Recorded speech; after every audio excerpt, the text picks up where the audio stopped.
ትግራይ ክልል በህጻጽ ከተማ ምንድነው እየተፈጠረ የሚገኘው? በርካታ እናቶች እያነቡ ይገኛሉ። በትግራይ ክልል የሚገኙ ተፈናቃዮች በከፍተኛ ሰቆቃ ውስጥ እንደሚገኙና የክልሉ መንግስትም ሆነ ህወሓት ዞር ብለው እንዳላዩአቸው ተፈናቃዮቹ ራሳቸው በአንደበታቸው ገልጸዋል። እንደ ተፈናቃዮቹ ገለጻ ለ5 ዓመታት ያህል በረሃብ በብርድና በሕክምና እጥረት ሲሰቃዩ የቆዩ ሲሆን የክልሉ መንግስት ሊጎበኛቸው የመጣው ችግሩ በማህበራዊ ትስስር ገጾች ትኩረት ካገኘ በኋላ ነው። በሌላ በኩል ህወሓት በቅርቡ ባወጣው መግለጫ የትግራይን ሉዓላዊነት በመውረር የሚፈጸሙ ሴራዎችን እናታገስም፣ ትዕግስትም ልክ አለው የሚል ማስፈራሪያ ሰጥቷል። ይሁን እንጂ ይህ መግለጫ ጅራፍ ራሱ ገርፎ ራሱ ይጮሃል እንደሚባለው አይነት መሆኑን ምንጮቹ ይጠቁማሉ። ድርጅቱ የፌዴራል መንግስቱን በዘር ማጥፋትና የፕሪቶሪያን ስምምነት ባለመተግበር ቢከስም በትክክለኛው መንገድ ግን የክልሉ የአደጋ ስጋት አመራር ቢሮ በክልሉ ያለውን ችግር ለፌዴራል መንግስት ሪፖርት አላደረገም። የፌዴራል አደጋ ስጋት ሥራ አመራር ኮሚሽን እንደገለጸው የክልሉ ኮሚሽን ከአቅሜ በላይ ነው ብሎ ሪፖርት እስካላደረገ ድረስ ፌዴራል መንግስቱ በቀጥታ ጣልቃ መግባት አይችልም።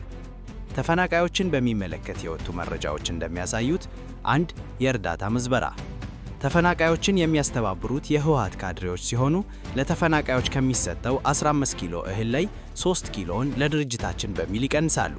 እንዲሁም ለድርጅቱ ማጠናከሪያ በሚል ከተፈናቃዮች እስከ 200 ብር መዋጮ እንደሚሰበሰብ ተገልጿል። 2.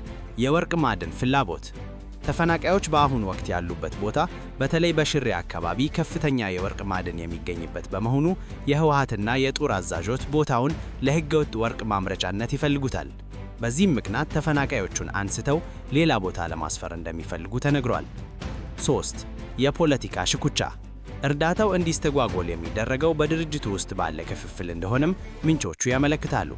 ለምሳሌ አቶ ጌታቸው ረዳ ፕሬዝዳንት በነበሩበት ወቅት እርዳታው ቢመታ እሳቸው ቅቡልነት ያገኛሉ በሚል ህወሓት እርዳታው እንዳይደርስ እንቅፋት ሆኗል የሚል መረጃ ቀርቧል። በአጠቃላይ ህወሓት ከህዝብ ህልውና በፊት የድርጅት ህልውና ይቀድማል የሚል አደገኛ አስተሳሰብ እየተከተለ መሆኑ ተገልጿል።